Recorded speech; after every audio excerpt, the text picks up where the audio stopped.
먼저 이렇게 다음 세대 눈으로 본 교회 이런 설문조사 또 결과를 제가 볼 수 있어서 너무 감사하고요. 실제로 이제 현장에서 사역을 청소년들과 만날 때 정말 우리 청소년들이 어떤 생각을 하고 있는지 좀 궁금했었는데 이 설문조사 결과를 보면서 여러 가지 생각들을 이제 하게 되었습니다. 방금 제가 소개받은 대로 저는 이제 한국기독학생회 IVF라는 대학생 선교 단체에서 18년간 일을 하고 있는데요. 5년 전부터 그런 이제 문제 의식을 좀 갖게 되었습니다. 우리 캠퍼스에 올라오는 우리 신입생들, 그러니까 중고등학교를 거쳐서 대학에 올라오는 이 친구들이, 특별히 이제 우리 교회를 다니는 친구들이 점점 성경에 대한 지식이 점점 얕아지고 또 기독교에 대한 이해가 전반적으로 부족해진다는 그런 생각들을 좀 하게 되었습니다. 설문조사에도 나왔던 것처럼 대체로 이 한국교회 중고등부가 많이 해체되고 있다는 이제 현실을 제가 보게 되었고요. 이 IVF 운동, 그러니까 한국기독학생회 우리 IVF가 한국 교회를 좀 잘 섬길 수 있는 방법이 무엇일까 이제 고민하다가 그런 작은 교회, 또 개척하는 교회, 중고등부를 운영하기 참 어려운 교회, 특별히 중고등부 캠프를 운영하기 참 어려운 교회에 연합수련회를 좀 만들어서 제공하면 어떻겠는가 이런 생각을 좀 했습니다. 그래서 5년째 운영을 하고 있고요.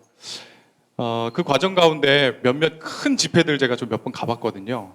뭐 여러분도 아시다시피 이제 작은 교회들 입장에서는 자체적으로 중고등부 수련을 운영하기 어려우니까 큰 집회를 가게 됩니다. 주바락이라든가 비전 파워라든가 뭐 등등의 큰 집회들 이제 가게 되는데 저는 큰 집회 나름대로의 그 의미가 있다고 생각하는데요. 근데 보니까 정말 인격적인 환경에서 우리 중고등학생들한테 복음을 얘기하기에는 좀 어려움이 있겠다라는 생각을 이제 하게 되었습니다. 너무 이제 큰 단위에서 1000명 가까운 이제 학생들이 모여서 집회를 하다 보니까 그런 일들이 좀 벌어지는 것 같았거든요. 그 나름대로 의미는 있으나 우리 작은 교회, 우리 개척교회에 있는 중고등학생들에게 좀 더 인격적인 환경에서 복음을 좀 소개하면 어떨까? 또 이런 취지를 가지고 지난 5년 전부터 복음밥 캠프를 진행을 해왔고요. 중요한 특징들이 있는데 저희가 이제 소그룹 운영을 굉장히 독특하게 진행하고 있습니다. 소그룹의 구성원들을 조장 2명에 멤버 4명 이렇게 세웠는데요. 이 조장은 IVF에서 훈련받은 리더들을 이제 조장을 세워서 그 2명이 4명의 우리 중고등 학생들을 섬기는 방식으로 그렇게 운영을 했어요. 거기에 대한 만족도가 굉장히 높습니다. 피드백을 들을 때마다 그 대학생 언니 오빠들, 누나, 형에게 직접적으로 굉장히 인격적인 환경에서 복음에 대해서 소개받을 수 있다는 것이 굉장히 큰 장점으로 그렇게 부각된 것을 제가 볼 수 있었습니다. 네, 이 정도로 일단 말씀드리면 될까요? 네, 그 캠프 얘기는 이따가도 계속 얘기하면서 중간중간에 사례로 좀 등장할 것 같으니까 이 정도로 듣고요. 지금 여러분들 계속 질문지 쓰고 계시죠? 왜냐하면 여러분께서 질문지를 지금 너무 안 주셔가지고 제가 약간 당황스럽거든요. 예, 질문지 쓰고 계시다고 믿고 그럼 저희들 얘기를 주실 때까지 조금 얘기를 해보겠습니다.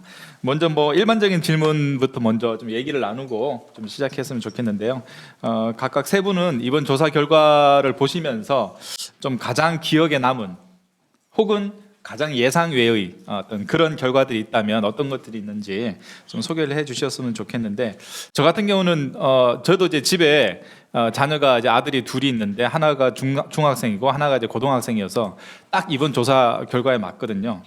그래서 저는 이번 조사를 기획하고 준비하면서도 저희 집 아이들의 생각이 뭔지 되게 많이 궁금했는데, 제가 가장 놀랐던 결과 중에 하나는 아까도 교수님 발표하실 때 소개가 되었지만 부모님이 신앙적으로 모범이 되는가? 라고 했을 때 그 질문에 동의율이 89.6%, 교회학교 목회자나 교회학교 선생님 이런 분들보다 가장 높은 비율로 나와서, 저는 사실 이렇게 설문조사 문항 만들 때 저는 제 가정은 저희 집만 생각해서 그런지 몰라도 이쪽 항목이 제일 낮을 거라고 예상했는데 저만 아마 그렇게 저희 집 아이들한테 인기를 못 얻는 것 같고 대부분의 아이들은 부모님에 대해서 상당한 만족도, 동의율이 좀 있는 것 같아서 저는 그게 가장 좀 의외였거든요. 다른 분들은 혹시 좀 어떤 것이 좀 기억에 남았는지 얘기를 해주시면 좋을 것 같습니다. 네, 뭐 아까 이제 발제할 때 다 말씀을 드렸습니다만 생각보다 이제 지금 말씀하신 것처럼 이제 높게 긍정률이 나온 부분들이 있고요. 또 반면에 학생 예배나 공과 공부에 대해서는 또 그 생각보다 더 좀 평가가 만족률이 높지 않게 나와서 많이 우려는 하고 있었습니다만 실제로 그 학생 예배에 대한 학생들의 관심이나 뭐 이런 것들이 많이 좀 부족하다는 생각이 들고 공과 공부에 대해서도 역시 뭐 지루하다든지 부정적인 견해들이 많이 나와서 뭐 어느 정도 예상은 하고 있었지만 실제로 이것들이 현장에서 더 어렵게 느껴지는 부분이 되기도 하고 좀 시급한 대책이 필요한 부분이 아닌가 좀 그런 생각이 많이 들었습니다. 네, 저는 대안학교에 있다 보니까 어떤 그 공격적인 질문을 받냐면 대안학교라는 곳이 기독대안학교가 결국 온실 속의 그리스도인을 만드는 거 아니냐 하는 이제 비난은 아니고 질문을 받아요. 근데 저도 이제 이 설문조사에서 그 친구 선후배 전도가 14% 정도 된다고 했을 때 우리 아이들이 여기서 이렇게 훈련받고 대학을 가면 실제 대학에서 복음을 듣지 못한 이들에게 복음을 전할 수 있을까? 혹시 온실 속에 있었던 그 따뜻함, 그것에 그냥 만족하고 그리스도인으로 살아가는데 그치지 않을까 하는 이제 생각을 하게 되면서 그 친구 선후배 전도의 퍼센테이지에 고민이 생기는 시점, 그 부분이 가장 인상적이었습니다. 예, 저는 그 자료지 17페이지에 보면 그 신앙생활에 도움을 받는 것 하면서 쭉 표가 제시가 되어 있는데요. 처음에 제가 볼 때 대체로 우리 그 중고등학생들이 예배에 대해서 좀 뭐랄까 지루해하거나 재미없어 할 것이다 이런 좀 생각들을 좀 했었거든요. 근데 오히려 예배 설교와 관련해서 신앙생활에 도움을 많이 받는다. 41%가 그렇게 작성을 했습니다. 이거 약간 좀 저한테는 약간 놀라웠고요. 사실 그보다 좀 더 놀라웠던 건 뭐냐면 저는 이제 중고등학생들은 그 선생님이나 교육자분들과의 그 관계 속에서 때로는 이제 상담도 받고 또 이야기를 많이 들으면서 영향을 좀 많이 받을 거라고 생각을 했습니다.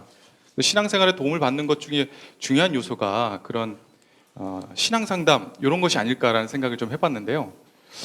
3%밖에 안 나왔거든요. 이 수치가 약간 좀 충격적이었습니다.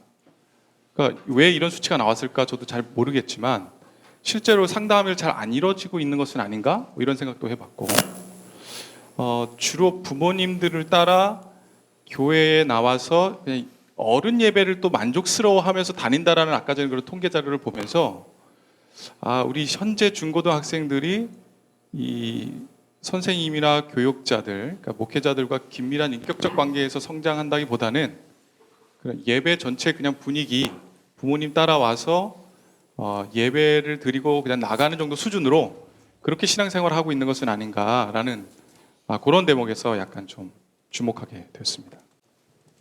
네, 좀 재미난 얘기들을 또 본인들한테 인상 깊은 얘기들을 좀 해주셨는데요. 조금 더 얘기를 좀 해보면 저하고 이제 정 교수님하고 이제 사전에 이 그 설문 문항을 만들어가면서 몇 가지 뭐 가정이나 좀 예상하는 어떤 결과가 뭐 어느 정도 나올 것이다 예상치 같은 게 있었는데 실제 막상 결과가 나왔을 때 저는 놀란 게 뭐냐면 전반적인 부분에서 학생들이 교회나 또 주변 부모님을 비롯한 목회자들 평가하는 만족도가 비교적 제 예상보다 저는 훨씬 높았다는 거예요. 아까 부모님 동의율도 뭐 거의 90% 나왔던 것처럼. 그래서 이 전반적인 통계를 보면 좀 결과 자체가 좀 너무 얌전하고 또 범생이스럽고 좀 저희 집에 중학생 아들에게 이 결과를 알려줬더니 좀 요즘 아이들이 하는 말로 너무 진지 땡 같은 그런 반응들이 좀 많이 있는 것 같다. 좀 그런 사람들만 물어본 거 아니냐 뭐 이렇게 발끈하던데 혹시 이게 이제 온라인 패널 조사의 혹시 한계는 아닌지 이런 얘기들을 좀 나눠봤으면 좋겠는데요. 즉 뭐냐면 온라인 저희가 조사를 하다 보면 이런 조사를 링크를 이제 모바일이나 이렇게 이메일로 이제 던져주면 신학에 관심 있는 학생들은 이 링크를 따라서 이 조사를 끝까지 하지만 관심 자체가 없는 학생들은 아예 처음 1번 문항을 보고 혹시 내버리는 것은 아닌지 그런 의심이 드는 거죠. 이제 결과는 객관적인 결과가 이렇게 나왔지만 실제 저희 집 아이들하고 자꾸 얘기해서 죄송합니다만 실제 진짜 이럴 거 아니냐 그런 궁금성이 드는데 실제 청소년들 사역을 오래 하셨던 두 분도 계시고 또 이 온라인 패널 조사를 오래 하셨던 분도 계시니까 이 조사 결과 이 생각보다 굉장히 모범적으로 나왔는데 이 결과를 어디까지 우리가 받아들일 수 있을지 그 얘기들을 또 조사 측면에서 또 실제 청소년들을 많이 만나본 측면에서 좀 얘기를 나눠주시면 좋겠다는 생각이 듭니다. 네. 사실 이제 그것도 제가 이 조사 결과에서 상당히 의외로 받아들인 내용 중에 하나인데요. 말씀하신 대로 저도 내용 봤을 때 굉장히 모범적으로 예쁘게 나온 거예요. 사실 이제 이게 처음이 아니고요. 5년 전에 한 뭐 검색해 보면 나오지만 교계 언론 단체에서 조사를 했었어요. 그때 우리 학교 이제 조성동 교수님이 주로 이제 그 분석하고 해석하고 했었는데 그 결과 내용을 제가 봤습니다만 결과가 너무 예쁜 거예요. 너무 모범답안처럼 나온 거예요. 5년 전 조사가. 그래서 제가 그때도 사실 이제 같은 리서치사에서 조사했기 때문에 제가 물어봤습니다. 이거 교회 예배 시간에 했냐고. 교회당 안에서 예배 시간에 CCM 틀어놓고 하면요 은혜롭게 결과가 나오거든요. 근데 아니라는 거죠. 그때도 온라인 조사로 했던 것 같아요. 그래서 이제 우리 조사는 어떻게 될까 좀 이제 기대도 하고 약간 염려도 했는데 뭐 그만큼은 아니었던 것 같은데 문항도 좀 많이 바뀌어서 직접 비교는 어렵지만 저도 또 뜻밖의 상당히 또 예쁘게 모범 답안처럼 나와가지고 좀 의외로 받아들이긴 합니다만 그게 온라인 조사의 특성일 수도 있고 아닐 수도 있을 것 같은데 사실 이제 청소년 조사가 많지 않기 때문에 사실은 이제 좀 단정해서 말하기 쉽지 않고요. 성인들 조사는 온라인이 훨씬 더 솔직하게 나옵니다. 왜냐하면 오프라인은 아까 말씀드렸던 것처럼 되게 면접 조사원이 가서 만나서 하고 그 앞에서 지켜보고 서 있지는 않는다고 하더라도 조사원이 앞에 있기 때문에 아무래도 영향을 받거든요. 또 이제 그 조사를 어디서 했느냐 대개는 이제 교회 조사는 교회에서 하는 경우가 많기 때문에 오히려 더 좋게 나오고요. 온라인 조사하게 되면 그냥 집에서 자기 마음대로 편하게 대답을 하기 때문에 일반 성인들을 대상으로 한 조사는 기독교인 조사도 상당히 솔직한 내용들이 많이 나옵니다. 부정적인 건 상당히 부정적으로 많이 나오는데 이번 조사는 청소년이었기 때문에 그것도 조금 다르게 나온 게 아닌가 싶은 생각이 들고요. 간사님 말씀하신 이제 그런 것도 작용할 수 있을 것 같고 또 한 가지는 이제 학생들의 특성상 학교에서 뭔가 이렇게 질문을 하고 뭐 설문조사를 해도 이게 시험이 아니지만 뭔가 모범 답을 찾는 경향이 사실은 있죠. 그래서 우리가 중고등학교 가서 토론해보면 토론이 잘 안 되는데 너무 교과서적인 얘기를 하거든요. 자기 진짜 마음을 얘기하는 게 아니라 그냥 해야 되는 것들을 얘기하기 때문에 토론이 안 되는 경우들이 많이 있습니다. 그래서 학생들이 청소년들의 특성상 정답을 찾아서 답을 한 게 아닐까. 그냥 좋아하는 얘기, 듣고자 하는 얘기, 어른들이 들으면 좋아할 얘기를 답해 준 게 아닐까 이런 생각이 들기도 하고요. 또 한 가지 이제 그 조사상의 문제일 수도 있는데 앞에 말씀드렸던 것처럼 고등학생들이 훨씬 더 많이 표집이 되지 않았습니까? 근데 그 전체적인 내용들을 보게 되면 고등학생들이 훨씬 더 신앙 정립이 잘 돼 있고 또 우리가 생각할 때 조금 더 이제 모범적인 입장에 처해 있는데 이것은 또 뒤집어서 얘기하게 되면 아까 이제 그 가난 청소년 얘기했습니다만 교회를 떠날 사람들은 이미 중학교 때 많이 떠났다는 거죠. 지금 현재 고등부에 있는 청소년들은 되게 교회 체제에 조금은 순응적이고 조금 더 적응을 잘하고 조금 더 범생이 같은 청소년들이 남았을 가능성도 사실은 많은 거죠. 청년들에 대해서도 좀 비슷한 얘기를 하거든요.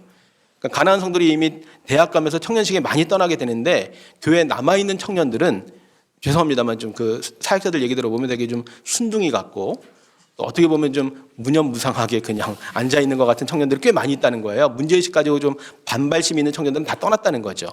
그런 요인들을 같이 생각해 보면 청소년들에 대한 조사 특성상 그렇게 나온 것이 상당히 좀 있을 것 같다는 추정은 해볼 수 있을 것 같습니다. 네, 조사 측면에서의 그런 측면이 있고요. 신 목사님, 저기 실제 학생들, 청소년들을 10년, 뭐 20년 가까이 만나 오셨는데 실제 만나시면서 체감한 것과 이번 조사 결과 어떻게 온도 차이가 좀 있나요? 예, 저도 그 소장님 말씀하신 부분에 상당히 공감이 가고요. 저희도 학교에서 이제 활동을 하고 활동지를 쓰게 하거든요. 뭐 체험 활동이라든지 여행을 가면 이제 일기를 쓰고 뭔가 활동한 다음에 보고서를 쓰게 하는데 아이들이 이제 중학교 2, 3학년 되면은 어떻게 써야 선생님이 좋아하시고 어떻게 써야 학교에서 상을 주는지를 아는 거예요. 그래서 이제 그것을 쓴다는 것 자체는 사실 아이들이 기본적인 생각은 있다는 거거든요.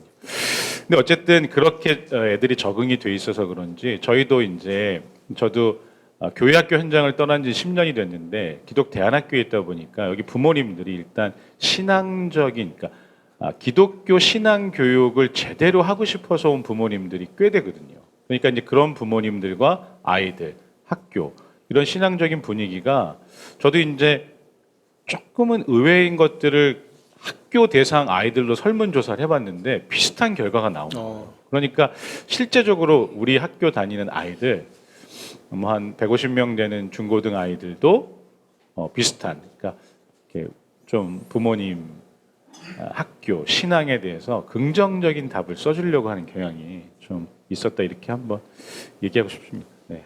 네, 김영수 목사님은 어떤가요? 네, 대체로 공감하고요. 저도 저희 우리 중고등부 학생들을 좀 살펴보면 교회 출석하고 있는 우리 중고등부 학생들은 그래도 좀 순종적이지 않나. 또 전체적으로 뭐랄까요, 교회와 부모님들께 많이 적극적으로 그래도 좋게 평가해주는 그런 우리 학생들이 아닌가. 저는 그렇게 생각합니다. 뭐 이렇게 말씀을 들어보고 또 실제 뭐 저희들 객관적으로 나온 수치 자체가 만족도 자체가 높게 나왔으니까 좋게 해석하자면 교회 미래, 교회 다니는 기독 청소년들의 미래 어둡지 않고요. 여러 가지 다양한 방식으로 해석할 수는 있지만, 네, 뭐 일단 객관적인 결과 자체는 뭐 이렇게 크게 낙담하지 않아도 되는 그런 결과가 나온 것 같습니다. 또 이게 통계를 봤을 때 좀 눈에 띄는 특징 중에 하나였는데 교수님께서 발표하실 때도 지적해 주셨지만 한국의 기독교가 가족 종교화되는 경향이 강하다. 그러니까 부모님 모두가 기독교인 자녀들이 실제 본인들도 교회에 출석하는 경우가 강하고 부모님 모두가 자기는 지금 교회에 출석하고 있고 기독교인이지만 부모님 모두 다 기독교인이 아닌 경우는 14% 정도밖에 되지 않는 이런 결과가 보였는데요. 멀지 않는 과거였지만 저의 중고등학교 시절, 불과 몇 년 전인데 저의 중고등학교 시절을 돌아보면 부모가 같은 교회에 출석하는 경우는 훨씬 적었거든요. 오히려 친구들 중에 보면은 부모와 상관없이 혼자 나와서 신앙생활하는 그런 친구들, 뭐 선배들, 후배들 그런 경우가 훨씬 많았는데 요 몇 년 사이에 좀 한국의 교회들, 기독교가 가족 중과되는 경향을 저희 수치로도 좀 명확하게 좀 알 수 있었던 것 같습니다.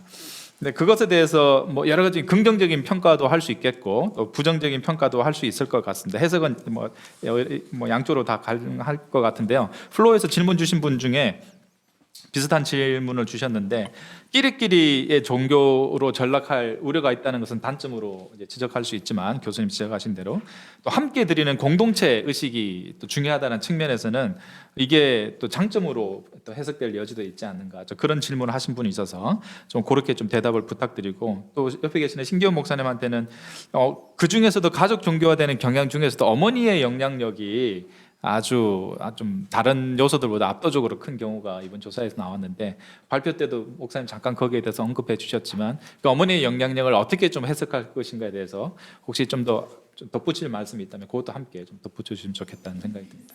네, 먼저 통계 조사 결과에 대해서 말씀을 드리면 가족 종교화된다는 것은 뭐 일종의 양날의 칼이라고 할 수도 있겠고요. 일종의 딜레마이기도 한 것 같습니다. 장점 분명히 있죠. 지금 말씀해 주신 것처럼 가족들이 함께 예배를 드리고 같이 교회 다닌다는 점에서는 분명히 좋은 점들이 많이 있습니다.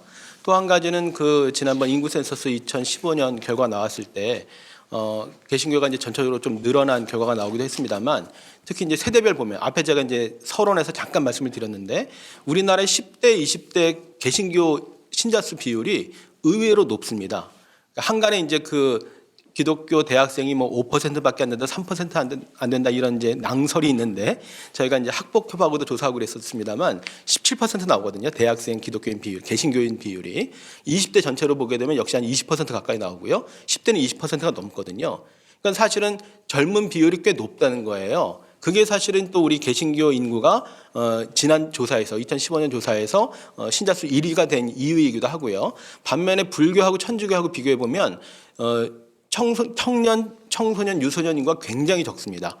우리 지금 교회도 교회가 다 고령화되고 있다. 교회 가면 죄송합니다만 노인들밖에 없다 이런 얘기를 많이 하고 있지만 불교, 천주교 비하면 굉장히 양호하다는 거예요. 아주 양반이라는 거예요. 여전히 우리 이제 많이 있기 때문에 이런 것들은 이제 장점이라고 볼 수 있는 거죠.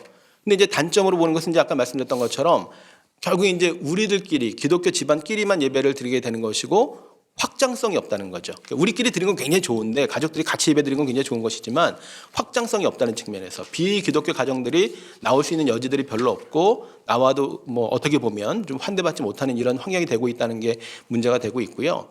또 한 가지 이제 아까 말씀드렸던 것처럼 그 가난한 성도라는 측면에서 보았을 때 중고등부 때까지는 아까 이제 그런 말씀하셨지만 저도 인터뷰해 보면 얘기 많이 듣는 게요. 아파서 학교 못 간다고 혼난 적은 없지만 교회 빠지겠다고 하면 다리 몽둥이 뭐 부러지는 줄 알았다 이런 얘기 많이 하거든요. 학교 안 가는 거는 용서를 받는데 아프면 교회는 뭐 아무리 아파도 반드시 나가야 되는 뭐 이런 것들로 받아들여지기 때문에 결국 이제 졸업하면서 대학에 가거나 청년이 되면서 오히려 교회를 떠나는 경우들이 많이 있습니다. 제가 얼마 전에도 뭐 대형 교회에 속하는 교회에서 그 리서치를 한 적이 있었습니다만 그런 얘기 많이 한다는 거예요. 그 아빠차 타고 교회 내리면서 제가 고등부까지만 나가 드리는 거예요. 나가 드린다고 얘기를 한대요. 대학 고등부 졸업하면 내 마음대로 할 거라고 다른 교회를 가든지 뭐 안 다니든지 내 마음대로 할 거라고 이런 이제 반항심도 생기는 거거든요. 그래서 우리가 중고등부 때까지는 어느 정도 기독교 신앙 안에서 붙잡아 둔다는 데서는 이제 장점이 있긴 있는 것인데 그 이제 천주교나 불교에 비해서는 여전히 이제 젊은 세대가 유지하고 있으니까 이걸 긍정적으로만 볼 수 있느냐 이런 이제 우려가 있다는 것을 말씀을 드린 것이죠. 저는 이제 어머니의 영향력 아까도 뭔가 좀 부정적인 영향이 있을 것이라는 생각을 했는데 실제 조사 저희 학교 아이들 해보니까 정말 99% 긍정적인 영향을 얘기해서 우리 학교만의 또 특성일 수도 있다는 생각도 들었고요. 근데 그렇기 때문에 어머니가 어떤 성경적인 세계관을 갖고 있느냐가 또 중요하다는 생각이 들었어요. 정말 제대로 가르치고 있느냐 하는 부분. 선생님들도 마찬가지지만 저희 학교에서 이슈가 됐던 게 하나 있는데 그 수능 입시, 그러니까 수능 보기 전날 어떤 어머니가 쓴 기도문을 저희 학교에서 공유를 했는데 그게 이제 약간 이슈가 됐어요. 저희는 이제 수능 출정식을 하거든요, 학교에서. 12학년 시험 보는 애들을 빨간 카페트 쫙 깔아주고 들어오면서 박수 쫙 쳐주고 선물 주고 이렇게 하면서 내일 잘 보라고 해주는데 그리고 이제 딱 애들이 앞에 서면은 앞에 PPT에 기도 제목이 뜹니다. 그러면 뭐 기도 제목 딱 뭐 집중력, 이해력 높여주세요. 막 이제 이런 기도 제목이 뜨고 친구들이 떨지 않고 시험 잘 볼 수 있도록 해주세요. 이제 이런 기도 제목 뜨는데 어떤 아이가 찍는 거 다 맞게 해주세요. 이제 이런 기도 제목을 떴단 말이에요. 그러니까 모르는 거 찍을 때 하나님 맞게 해주세요. 그러니까 애들이 막 맞게 해주세요. 막 이러면서 근데 그런 마음으로 이제 막 박수 치고 했는데 그 어머니가 올리신 편지 글이었는데 그게 뭐냐면 아들아 아는 것은 맞고 모르는 것은 틀리도록 해라. 이런 편지 글이었어요. 그게 이제 우리 학교에 이렇게 공유가 됐거든요. 그래서 아는 것은 맞고 모르는 건 틀리도록 해라. 이게 이제 어떤 수능을 앞둔 아들에게 엄마가 쓴 편지인데 이걸 저희 학교에서 공유했는데 거기에 대한 이제 찬반이 있었던 거죠. 찍는 거 맞게 해주시는 분도 하나님 아니냐? 아니다. 모르는 거는 쓰지 마라 답을 아예. 정직하게 시험 보자. 이런 이제 얘기들을 하게 됐는데 어쨌든 저는 그런 얘기를 할 수 있는 것만 해도 좋은 장이라고 생각하는데 어쨌든 아이들을 놓고 신앙적인 부분에 교육적인 부분에 부모가 어떤 생각을 갖고 있느냐 어떤 영향을 주고 있느냐 사실 이것은 조금 더 세밀하게 들어가 볼 필요가 있다. 아까 우리가 조사도 봤지만 사실은 신앙은 있지만 신앙적이지 않은 그런 교육을 할 수 있는 가능성이 매우 높다. 저는 또 이런 부분도 있다고 봅니다. 네, 저도 말씀드리니까 생각나는데 올해 이제 온라인에서 들은 이야기 중에 가장 재미난 이야기 중에 하나인데요. 수능을 앞둔 부모님의 기도 뭐 그런 게 아마 돌고 있나 봐요, 온라인에서. 제가 들은 이야기 중에 가장 재미난 것은 이런 기도문이었습니다. 펜이 가는 곳마다 정답되게 하소서. 네, 제가 아까 전에 질문이 하나밖에 안 나와서 제가 너무 당황스럽다 했는데 지금은 또 질문을 너무 많이 주셔가지고 좀 당황스럽거든요. 어느 질문부터 어떻게 다뤄야 될까 좀 당황스러운데 조금 차분하게 좀 해보도록 하겠습니다. 아까 정 교수님 설문조사 발표하신 것 중에 부모의 경제적 지위, 경제적 수준이 자녀의 교회 생활 만족도와 상관도가 굉장히 높다고 하셨는데 그것에 대한 조금 더 구체적인 설명을 좀 해주셨으면 좋겠다, 뭐 해석도 해주셨으면 좋겠다 그런 얘기를 질문을 해주셨는데요. 저희도 뭐 사전에 얘기 나눌 때 이 결과를 놓고 분석할 때 결국은 이제 교회 신앙보다는 경제 수준 요인이 더 큰 영향을 끼치는 게 아닌가. 그렇다면 이제 신앙이 하위 종속 요소로 들어가면 이제 교회가 결국 점점 더 어떤 그 경제적 수준, 기득권층화 되는 건 아니냐, 뭐 그런 얘기를 나눈 적이 있는데 비슷한 질문을 플로에서 주신 것 같습니다. 네. 여기에 대해서 좀 얘기 나누시면 좋겠습니다. 네, 뭐 설명 아까 이제 드린 그 내용인데요. 말씀드렸던 것처럼 그 경제 수준이 높을수록 삶에 대한 만족도도 높고 또 아버지가 같이 이제 교회 다니면서 기독교 가정을 이루고 신앙도 되게 안정적으로 하고 있다라는 것이죠. 그러니까 긍정적으로 보면 되게 좋은 겁니다. 교회 다니는 사람들이 안정된 일상생활도 안정되고 신앙생활도 안정되게 하고 있고 기독교 가정을 잘 이루고 있다라고 하는 것인데 이제 말씀드린 대로 이제 그렇지 않은 중하위층 가정의 경우에는 그런 형편이 되지 못하고 있다고 하는 것이고요. 제가 결론 부분에 짧게 쓰기도 했지만 요즘 굉장히 어려운 분들 중에 하나가 이제 자영업 종사자들이잖아요. 그게 이제 조기 은퇴를 하고 나서 뭐 자영업 전선에 뛰어들게 되고 뭐 많은 분들이 치킨집을 한다고 이렇게 얘기를 하고 있습니다만 굉장히 불안정하고 사실 자영업자들이 예배에 출석하기가 주일 성수하기가 굉장히 어렵거든요. 일요일에도 이제 영업을 하는 경우들도 많이 있고 근데 이런 분들이 이제 교회 신앙생활뿐만 아니라 다양한 사회 활동에도 참여율이 굉장히 떨어집니다. 조금 다른 얘기지만 예를 들면 이제 뭐 여러 가지 주민 활동, 시민 활동 같은 경우에들도요. 되게 이제 이런 운동들이 중산층의 운동이라는 비판들이 많이 있습니다. 왜냐하면 중하류층의 사람들이 시간도 없고 돈도 없고 그런 사회 활동에 참여할 수 있는 여력이 안 되기 때문에 참여율이 굉장히 떨어집니다. 여러 가지 우리가 지금 뭐 새로운 사회 운동, 시민 운동, 또 여러 가지 공동체 운동을 하고 있지만 대부분 이제 중산층을 위한 운동이라는 이제 한계가 있다는 비판들을 많이 하거든요. 이제 마찬가지로 이제 교회도 우리나라 교회는 이제 사회학의 관점에서 보기에는 일종의 자발결사체 측면이 있기 때문에 국가교회가 아니기 때문에 자기 발로 선택해서 교회를 출석하고 교단도 선택하고 이런 방식이잖아요. 미국하고 이제 많이 비슷합니다만 유럽하고는 좀 다른데 이런 것들이 이제 일반 시민 활동하는 것과 이제 비슷한 세팅이라고 하는 거죠. 요인들이 작동하는 걸 보게 되면. 이제 교회 마찬가지로 경제적으로 좀 여유가 있는 사람들이 교회에 나가기도 좋고 실제로 나가면 뭐 이렇게 저렇게 사람들로부터 인정받는 부분도 많이 있고 뭐 아시는 대로 헌금을 많이 하면 교회 안에서 또 인정받고 하는 부분들이 있기 때문에 이런 분들은 교회 생활에 대한 만족도가 높지만 그렇지 않은 분들은 만족도가 떨어진다고 하는 것인데 그 조사는 이제 말씀드린 대로 3년 전 조사에서 나왔던 결과인데 이번에 청소년 조사를 보니까 청소년도 거의 비슷한 패턴을 보이더라고 하는 것이죠.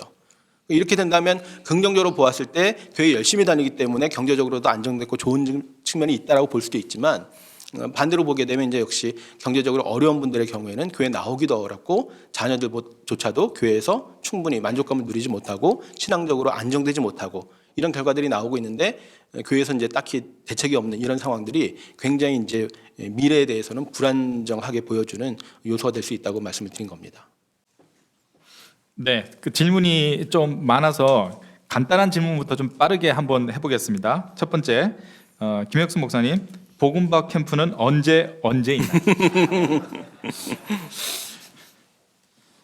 굉장히 실제적인 질문이죠. 네, 저희가 IBF는 이제 캠퍼스 전문 단체이기 때문에요.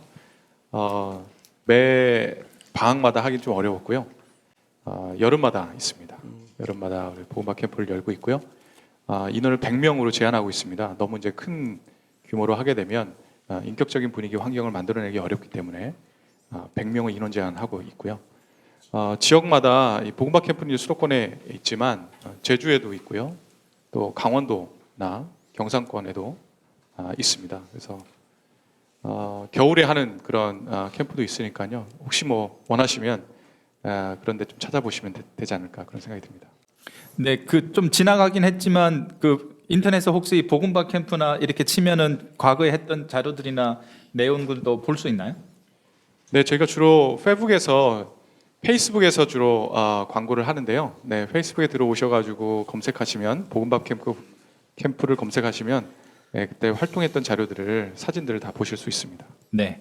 아까 말씀 들어보니까 주일학교 학생 수가 많으면 아예 신청할 수 없다고 하신 거죠? 네, 맞습니다. 개척교회와 소형교회를 저희가 대상으로 하기 때문에 중고등부 학생 그러니까 참석 인원이 10명 이상이면 10명을 초과하면 저희가 받지 않고요. 10명 이하인 교회들만 받습니다. 네. 개인적으로 오는 거는 네, 상관없죠. 네. 더 자세한 문의가 있으시면 네, 나중에 김영순 목사님한테 개인적으로 연락처를 받으셔서 하시면 자세한 안내를 받으실 수 있을 것 같고요. 공과 공부에 대한 만족도 아까 가장 모든 항목 중에서 가장 낮게 나왔다 이렇게 발표를 했는데 한 분께서 그렇다면 공과 공부 이게 실제적인 질문인데요. 공과 공부 시간 자체를 몇 분 정도 하는 게 적당하다고 생각하시는지 신경 목사님께서 좀 대답해 주실 텐데요. 온누리 교회는 공과 공부 시간 없앴다고 하던데. 그래요. 네. 저는 이게 제야의 숨은 교회들, 그 내공이 있는 숨은 교회들이 꽤 있더라고요. 그러니까 무슨 말씀이냐면 공과 공부를 1시간 하는 교회도 있습니다. 그러니까 이거는 저는 그 교회 환경에 맞게 구성원에 맞게 가야지 뭐 어느 교회나 이렇게 보편적으로 일반적인 이 시간 정도 하면 돼 이건 없는 것 같아요. 워낙 공과 공부에 대한 저도 이제 사역하면서 애들이 딱 시작할 때 뭐라고 얘기합니까? 언제 끝날 거예요? 딱 이거 먼저 물어보는 그 벌써 의욕조차가 사라지는 이런 현실 속에서 그런데 어느 선생님은 30분을 해도 애들이 앉아 있거든요. 그러니까 이게 사실 편차도 있고 교회마다 또 분위기와 환경도 있기 때문에 절대적인 기준은 사실 없는 것 같아요. 그래서 그 교회가 할 수 있는 만큼 저는 해야 되는 거 아닌가 생각합니다. 네, 목사님 이왕 마이크 잡으신 김에 연관된 질문인데요. 좀 그 대안학교와 관련돼서 연관된 질문인 것 같습니다. 기독 대안학교 학생들은 대안학교 밖의 친구들과 좀 그런 관계를 어떻게 맺고 있는지 또 그런 관계 속에서 자기 정체성을 어떻게 보여줄 것 같은지 좀 이런 질문을 하셨는데 그 연관된 질문 중에 하나가 또 이런 것이 있습니다. 내가 대학 갈 때 학생들이 걱정 중에 하나는 대학에서 만나는 친구들이 신앙이 있는 나와 안 놀아주면 어떡하나 이제 그렇게 질문하는 것도 고민인 친구들이 있다고 하는데 혹시 거기에 대해서 대안학교 또 관련하고 계시니까 좀 말씀해 주시면 좋을 것 같습니다. 네, 대학 가서 안 놀아주면 어떡하지는 뭐 성품적인 문제인 것 같아요. 대안학교와는 별로 상관없는 것 같고, 네, 인간성이 좋아야 될 것 같고요. 저희 대안학교 같은 경우 일반 대안학교도 그런데 초등학교 1학년 때 들어오는 아이가 있고 중간에 편입하는 아이가 있고 중등 때 편입하는 아이가 있습니다. 그러니까 초등학교 1학년 때부터 들어오면은 학교 생활을 대안학교에서만 하다가 졸업을 하는 거고 일반 학교 다니다 온 친구들은 일반 학교로 시작해서 대안학교로 마감을 하게 되고 대안학교를 다니다가 대안학교를 이제 더 이상은 좀 안 다니고 싶다 해서 나간 친구들이 있어요. 그런 친구들은 대안학교로 시작해서 일반 학교를 또 경험하게 되는 이런 케이스가 있는데 제가 이제 모든 케이스를 뭐 다 아는 건 아니지만 들어온 아이들은 여기 있는 아이들과 한두 해가 지나면서 더 밀접해지고 기존에 있던 그 친구 관계는 점점점 이렇게 소멸되는 것 같아요. 그걸 어떻게 봐야 될지 모르겠지만 그리고 기존에 저희 학교에 있다가 일반 학교로 간 친구들은 여기 학교 아이들과도 잘 지내고 가서 일반 학교 아이들과도 잘 지내는 그러니까 결국은 대학 가서 걱정할 필요 없는 것 같은 느낌을 받습니다. 그러니까 결국은 아이들이 친구들을 사귀고 하는 문제는 저는 대안학교 출신이기 때문에 뭐 대안학교 비대안학교 일반 학교 출신이기 때문에가 아니라 기본적인 그 성향과 또 성품이 아닌가 이런 생각을 합니다. 대안학교 핑계 대지 말고 자기 성격을 잘 개발하면 된다 이런 뜻으로 들으셔서 네 그렇게 하면 될 것 같습니다. 별로 큰 걱정은 안 하셔도 될 것 같고요. 공과 공부 관련해서 제가 잠깐 네네 공과 공부 말씀드릴까요? 네. 그 제가 여기 보면서 좀 이렇게 눈여겨봤던 것 중에 하나가 뭐냐면 그 선생님 만족 이유하고 지도 목회자 불만족 이유에서 제가 되게 독특한 이 단어들을 봤습니다. 모든 친구들을 고루 관심을 갖고 사랑한다. 이게 굉장히 선생님 만족 이유에서 높게 나왔거든요. 뭐 다른 것도 뭐 반아들과 친하게 지낸다, 뭐 고민을 들어준다 이것도 높지만 가장 높은 것은 모든 친구들을 고루 관심을 갖고 사랑한다. 이게 굉장히 높게 나왔어요. 그리고 지도 목회자 불만족인 이유에 첫 번째는 설교가 지루하다. 이거는 이제 아까 전에 우리 정재혁 교수님 말씀하신 것처럼 기본적으로 깔고 가야 되는 우리 설교를 재밌고 유익하게 해야 된다. 이거는 이제 깔고 가는데 두 번째가 뭐냐면 학생들을 차별 대우한다. 그러니까 목회자에게 불만 있다는 것이 바로 차별 대우라는 측면인데요. 그래서 정재혁 교수님도 어떤 말씀하셨냐면 공정함에 대한 가치가 굉장히 중요하다. 이런 말씀을 주셨습니다. 그래서 저도 생각해 보건데 이 공과 공부에서 차별 대우하지 않게 공정하게 우리 그 골고루 거기 뭐 참여한 학생들을 다 사랑해야만 그래야만 우리 학생들이 되게 만족스러워한다라는 건 생각을 좀 하게 됐고요. 그러면 소그룹을 어떻게 구성하느냐, 그 구조적으로 그 공과 공부의 소그룹을 어떻게 구성하느냐가 또 중요한 문제고 또 하나는 이제 개인적으로 선생님이 어떤 방식으로 가르칠 것이냐, 이 두 가지가 굉장히 중요하게 다루어야 되는 측면이라는 생각이 좀 듭니다.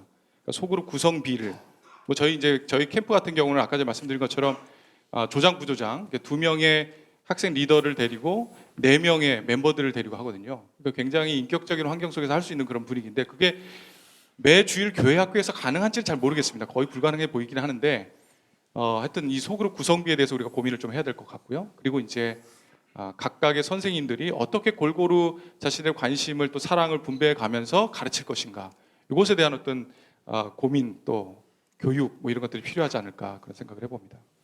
네, 대답해 주셔서 비슷한 질문을 좀 하신 분이 있습니다. 뭐 어떤 질문이냐면 학생들이 만족도 조사 중에 좀 만족도가 높은 경우 그 이유가 많이 꼽은 이유가 신앙과 뭐 복음과 예를 들면 이런 본질적인 부분보다는 관계 측면에서 이유를 꼽은 게 많다는 거죠. 그래서 질문을 주신 분들은 신앙의 본질적인 부분하고 즉 복음의 내용 부분하고 관계적인 측면하고 이 두 가지를 어떻게 좀 조화를 이루어야 되는지, 그러니까 공부 시간에 복음의 본질적인 것들을 잘 소개하는 데서 집중해야 되는지 아니면 아이들과 잘 지내는 것에, 그러니까 아이들을 그동안의 생활이나 삶이나 또 친구 관계나 고민이나 이런 상담이나 이런 것들을 잘 들어주는 방식, 교제 방식 위주로 공부 시간을 해야 되는지 그런 걸 좀 질문하신 분들이 있었고 또 한 분은 비슷한 질문인데 일주일에 한 번 만나서 길어야 1시간이라고 하셨지만 짧은 곳은 아마 15분 이렇게 공부하는 시간도 있을 텐데 그 시간 안에 어떻게 그런 관계 형성을 할 수 있겠는가, 이렇게 좀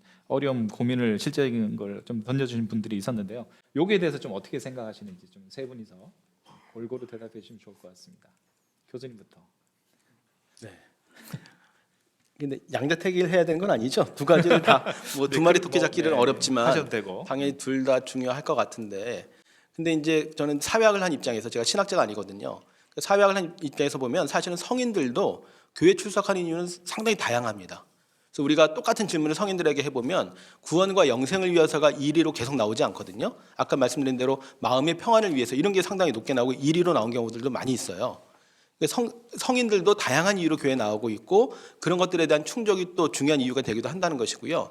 또 이런 관계라는 측면은 또 우리가 조금 다른 각도에서 보면 공동체적이라는 요소를 볼 때 되게 중요하다는 생각이 들어요. 그래서 우리가 항상 얘기하는 것처럼 하나님과의 어떤 수직적인 관계와 성도들 이웃과의 어떤 수평적인 관계가 다 중요하다고 얘기하는 것처럼 이거는 뭐 양자택일의 문제가 아니라 이제 둘 다 중요할 것 같은데, 특별히 이제 신앙이 아직은 잘 정립되지 않은 어린 청소년들을 대상으로 한다면 일단은 관계적인 측면들이 굉장히 중요하게 작용할 것 같고, 당연히 그걸로 끝나면 안 되겠죠. 그 안에서 당연히 복음의 핵심이라든지 본질에 대해서는 당연히 다뤄야 된다고 생각이 듭니다. 우리가 이제 일반적으로 사실은 공각 공부 시간에 본질적인 부분을 딱 꺼냈을 때 아이들이 거기에 대해서 어떻게 반응할까가 좀 예상이 되잖아요. 그러니까 사실은 기본적인 관계가 되지 않으면 그 시간을 끌고 나갈 어떤 동력이 안 생기는 것 같아요. 그러니까 기본적으로 선생님이 목회자가 아이들하고 어떤 관계 속에 있느냐, 신뢰 관계 속에 있느냐가 그 다음을 할 수 있는 저는 디딤돌이 된다고 생각하고, 사실 그래서 그게 중요하겠죠, 관계가. 근데 저희가 학교에서 어떤 일이 있었냐면 모든 선생님이 기독교 대안학교에 헌신한 선생님들이 이신데 어느 한 선생님이 성경 공부반을 개설했는데 처음에 한 10명 정도에서 나중에 80명이더라고요. 그러면 일반 평신도 교사가 80명을 끌 수 있는 힘이 뭘까? 제가 들어서 딱 보니까 성경 공부예요. 성경 공부가 뭐냐면은 이렇게 블랭크 채우는 거거든요. 블랭크 채우는 거. 네, 재미없을 것 가다가 같은데. 블랭크 채우고 가다가 블랭크 채우고 말씀을 넣든 아니면 핵심되는 메인 그 단어를 넣든 그렇게 하는데 아이들이 그걸 그렇게 재밌게 하고 따라하는 거예요. 근데 저게 좀 신비스럽다 할 정도로 정말 신비롭네요. 우리 모두 다 저게 비법은 아닐 텐데 근데 그 이면에 뭐가 있냐면 이 선생님이 애들을 집에 데려갑니다. 그래서 먹이고 재우고 그러니까 이런 기본적인 이런 독특한 헌신이 비하인드에 있어서 그 다음 것들이 이렇게 깊이 있어지는 거를 저희가 보면서 결국은 관계로 시작하는 거구나. 그리고 마지막도 본이 되는 관계 여기서 승부가 나는구나라는 생각을 했습니다.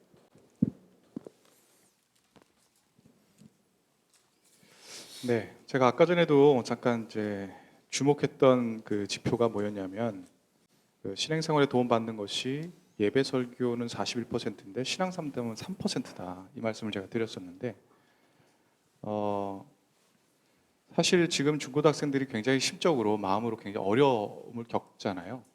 우리 한국적 상황만 봐더라도 뭐 청소년 자살률 굉장히 높고 정신적으로도 굉장히 힘든 스트레스 상황에 놓여 있는데 이거를 실제로 도와줄 수 있는 것이 교회가 되어야 하고 우리 선생님이나 목회자가 되어야 한다는 생각이 일단 드는데 이게 이렇게 낮은 이유에 대해서 저는 약간 안타까운 마음이 좀 들고요.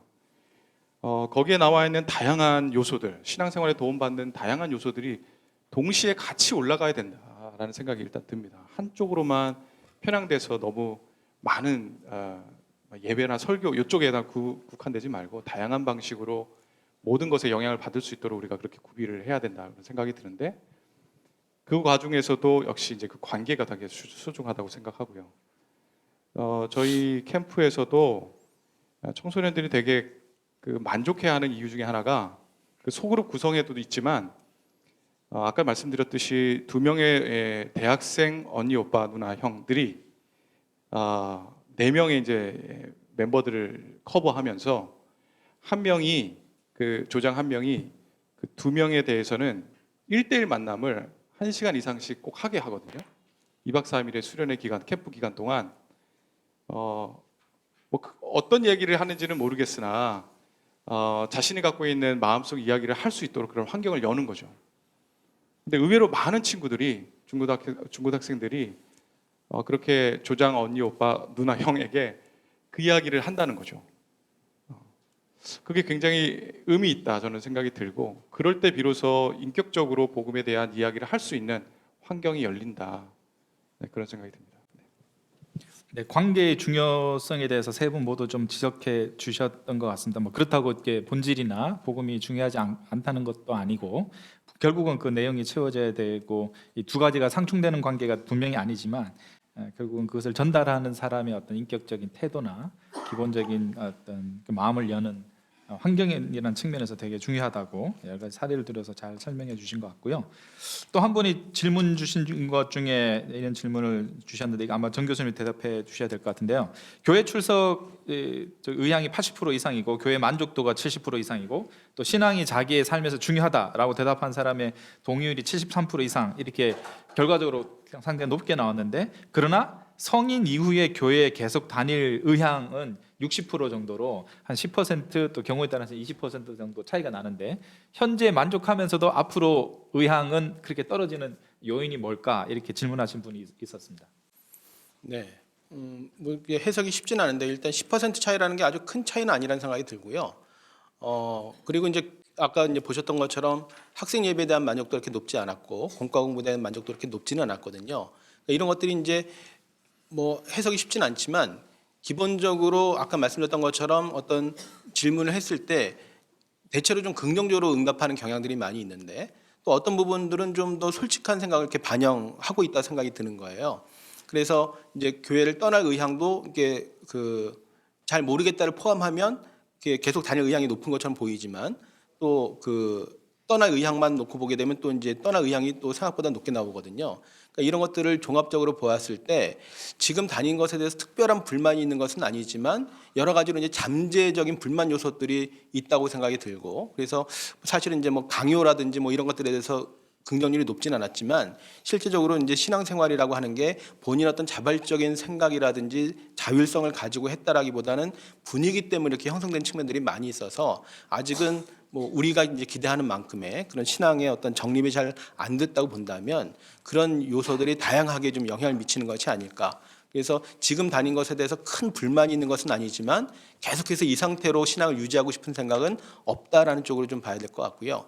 뭐 분명하게 다닐 의지가 계속 있지 않다고 해서 당장 떠난다는 해석은 아니지만 어쨌든 지속적으로 다니겠다는 응답이 상대적으로 낮은 것을 보게 되면 아까 말씀드렸던 것처럼 성인이 된 다음에는 뭐 교회를 안 다니든지 또는 이 교회를 떠나서 좀 자기가 다니고 싶은 교회를 찾아서 가든지 이런 변화의 가능성은 상당히 큰 것 같고, 아까 발표 중에도 말씀드렸지만 많은 교회들이 중고등부 학생들이 그대로 대학부나 청년부에 올라가기보다는 물갈이가 많이 되거든요.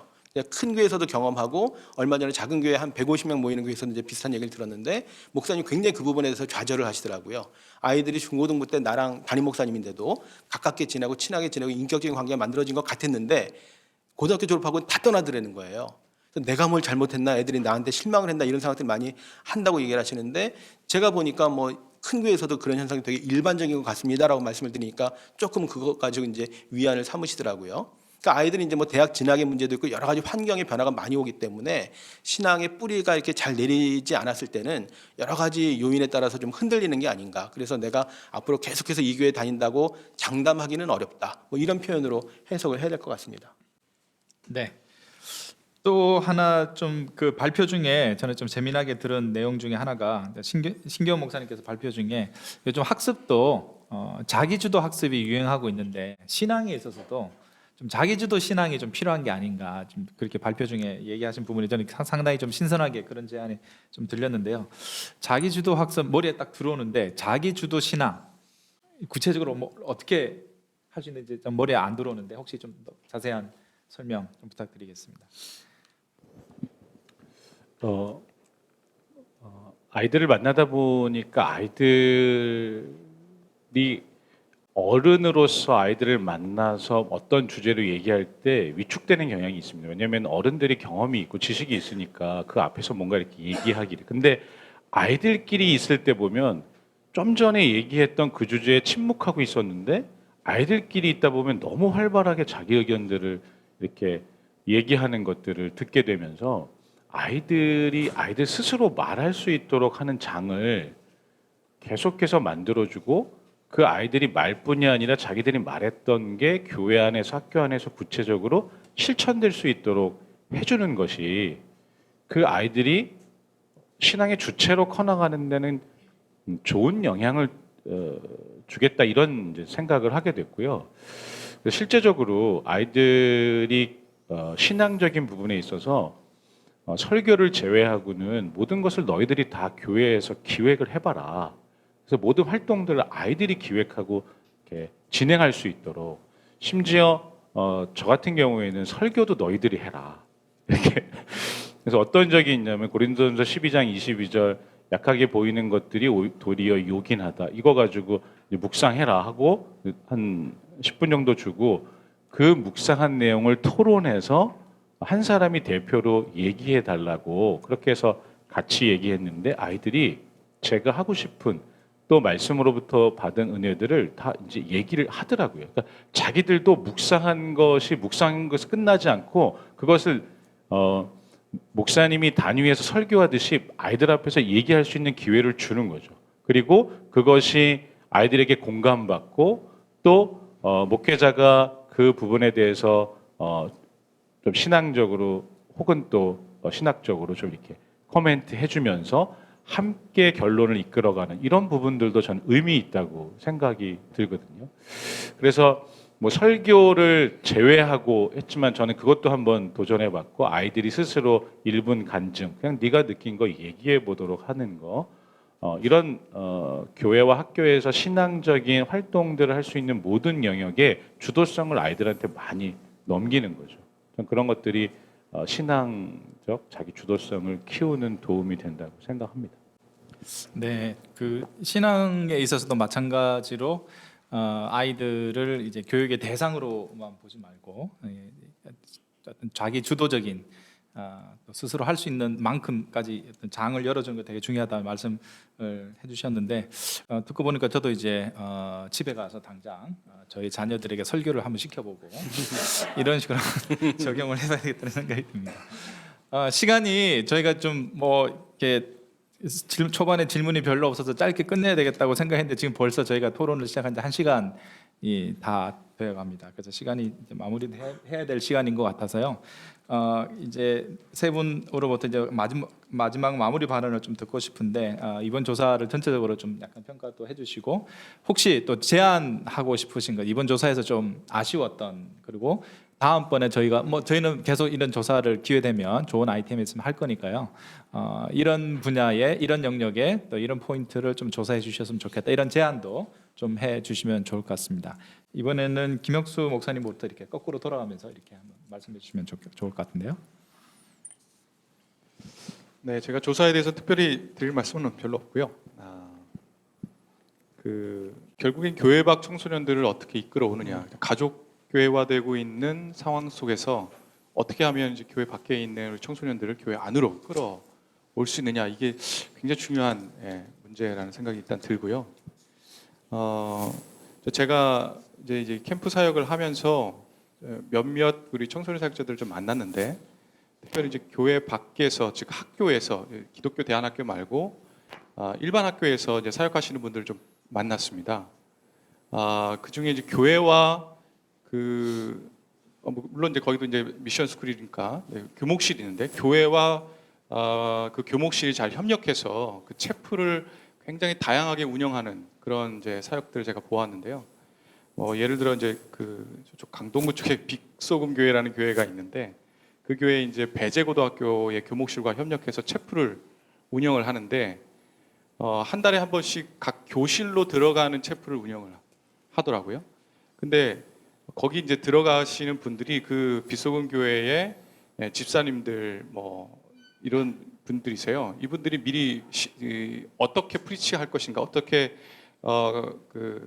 복음 전도 내지는 간증을 할 것인지를 미리 교육을 받고, 한 학년에 10반이면 그 10반에 대한 10분이 준비를 하시는 거예요. 그리고 매월 그게 이제 로테이션 하면서 돌아가면서 이제 하시는데, 학생들이 굉장히 많이 도움을 많이 받는다, 이런 이야기를 제가 들었습니다. 그게 교회와 교목실 간에 굉장히 상생하는 그런 모델이 아닌가, 그런 생각을 일단 해봤고요. 또 하나는 그 전국의 한 6천여 개 중고등학교 중에 한 500여 개 중에서 500여 개 학교에서 활동을 하고 있다고 추정되는 그 스쿨 처치 운동이 지금 일어나고 있거든요. 나도훈 목사님이라는 분이 이렇게 활동을 하시는데, 각 학교에서 기도 모임을 계속 조직하시고, 각 지역 교회가 그 기도 모임을 후원하는 방식으로 그렇게 운영하는 것을 제가 보았습니다. 그런 예들이 이런 교회 밖 청소년들에게도 접근할 수 있는 또 기회가 되지 않겠는가, 이런 생각들을 좀 나누고 싶습니다. 네, 저는 처음 제가 발표할 때 조금의 아쉬움을 말씀드린 부분에 청소년들이 가장 많은 시간과 공간을 보내는 가정과 학교에 대한 조금 더 구체적이고 세밀한 설문이 좀 있으면 좋겠다. 예를 들면 청소년들이 가장 고민이 되는 부분, 어떤 설문조사에서 어떤 것에 가장 고민이 되고 어떤 것에 가장 영향을 많이 받느냐, 첫 번째가 부부 관계로 나왔어요. 그러니까 이제 아빠와 엄마 사이가 영향을 많이 준다는 거죠. 그리고 두 번째는 부모님의 노동관이 나왔는데, 부모님이 일을 하고 왔을 때 일에 대해서 어떻게 반응하는지. 그러니까 집에 들어와서 진짜 못해 먹겠다, 때려쳐야지, 막 이제 이런 자신이 하고 있는 일에 대한 어떤 좀 이렇게 관점, 이런 것들에 영향을 많이 받는다, 이런 얘기를 듣게 됐고, 그렇다면 부모, 부부, 아이들이 가장 영향을 많이 받는 요 부분에 좀 신앙적인 체크 또 관계적인 체크가 좀 필요하지 않나 하는 생각과 또 아이들이 학교에서 실제 신앙인들이 고민하는 게 뭔가 실제 교회에서 배우고 느끼고 경험한 것들을 가지고 학교에 가서 일상을 살아가는데 거기서 어떤 부분에 부딪히고 어떤 부분은 침묵하고 좀 이런 부분들이 조금 더 조사가 되면 좋겠다 하는 생각이 듭니다. 네, 저는 이번 조사에서 좀 의미 있게 생각한 것 중에 하나가 그 어른 예배를 드리는 경우에 의외로 만족도가 높았다는 거거든요. 그러니까 우리가 앞에 제가 서론에서 말씀드렸지만 50명 이하의 작은 교회가 전체 대략 한 절반 정도 한국 교회 전체의 한 50%는 될 것으로 추정이 되는데 이 교회는 뭐 여러 가지 여건상 주일학교, 교회학교를 운영할 수 없는 형편이잖아요. 그러니까 여기에 대해서 사실 목사님들이 그 작은 교회 목사님들이 어떤 좀 안타까움들이 많이 있습니다. 그리고 또 뭐 당연히 교인들 입장에서도 우리 교회는 주일학교가 없어 이런 것들 되게 좀 아쉬워하는 경향들이 많이 있는데 실제로 제가 작은 교회 한번 탐방을 갔던 적이 있었는데 주일학교가 없죠. 그래서 여기 대해서 좀 불편하지 않느냐 아쉬움이 없느냐라고 했더니 의외 대답을 했는데 큰 교회 가면 주일학교가 있어서 부모들이 다 아이들을 주일학교 보내고 신앙교육이 잘 이루어질 거라고 생각하지만 실제 그런 줄 아느냐 그분의 얘기는 이제 그렇지 않다. 그냥 맡겨놓을 뿐이지 거기서 무슨 일이 일어나는지는 아무도 모르고 장담할 수도 없다. 이건 일종의 염려 해소 비용이다. 그분의 표현이에요. 예, 부모로서의 염려를 해소하기 위해서 보내놓으면 어떻게 해주겠지 교회에서. 이제 나는 끝났어. 나는 신경 안 써도 돼. 하는 비용을 지불할 뿐이지 실제로 그런 걸 장담할 수는 없다. 보장해주지 않는다는 거예요. 근데 자기들 교회에서는 비록 작고 통합 예배를 어쩔 수 없이 드리지만 오히려 이제 아까 나왔던 그런 장점들, 오히려 이제 어른들 통해서 그 설교 내용을 다 이해하지 못해도 분위기를 통해서 충분히 공동체적인 느낌도 받고 어른들에게 좋은 영향을 받아서 좋은 점들이 많다는 얘기를 하더라는 것이죠. 그런 점에서 주일학교가 없는 경우에 뭐 교회가 부흥 성장해서 주일학교를 이제 만들 수 있으면 좋겠지만 현실적으로 이제 쉽지 않은 상황이기 때문에 오히려 세대 통합 예배의 장점들 좀 감안해서 그런 것들을 좀 더 좋은 모델로 찾는 것도 좋은 방법이라는 생각이 들고요. 한 가지 덧붙여서 말씀드리고 싶은 것은 이제 교회 밖 청소년에 대한 관심. 앞에서 이제 목사님도 그런 얘기 하셨지만 사실은 이제 이 교회 밖에 있는 그 가난한 청소년들을 교회 안으로 끌어올 수 있는 가능성은 사실 이렇게 많지 않다고 봐요. 뭐 성인들도 마찬가지고 그렇다면 이들이 교회 밖에서라도 어떻게 신앙을 잃지 않게 해줄 수 있을까 하는 것도 되게 중요한 부분이라고 생각이 들고요. 또 교회 안에 교회 밖에서 또 좀 다양한 교회 사역들이 이루어지면 좋겠다고 생각이 드는데 시간상 다양한 말씀을 드릴 수는 없지만 그 청개구리 포차라고 아마 많이 들어보셨을 것 같아요. 제가 간혹 그 교회학교 세미나 강의 가면 이제 꼭 영상을 보여주는데 EBS, KBS 다 방송이 된 적이 있거든요. 청개구리 포차라고 처음에 이제 집 나간 청소년들 집밥해주는 사역을 하는 건데 뭐 청소년 단체 이름이 있습니다. 근데 그 단체 대표가 작은 교회 목사님 사모님이거든요. 그러니까 그분이 옛날부터 청소년 사역에 관심이 있어서 해오다가 부천역 앞에서 청개구리 포차라고 집밥을 해주는 사역을 한 거예요. 일주일에 한 번씩. 지금은 이제 그게 시의 도움을 얻어가지고 건물로 들어갔다고 들었어요. 처음에는 포장마차 형태였는데 뭐 꼭 이게 뭐 절대 뭐 모범적인 사례라고 말씀드린 건 아니지만 말씀드린 대로 이제 교회 안에 있는 청소년에게 이제 모든 에너지를 쏟고 있는데 교회 안에 있지 않은 청소년들에 대해서도 좀 관심을 가지고 좀 다양한 사역이 전개되면 좋겠다 그런 생각을 해봅니다. 네, 세 분 마지막 발언까지 너무 감사드리고요.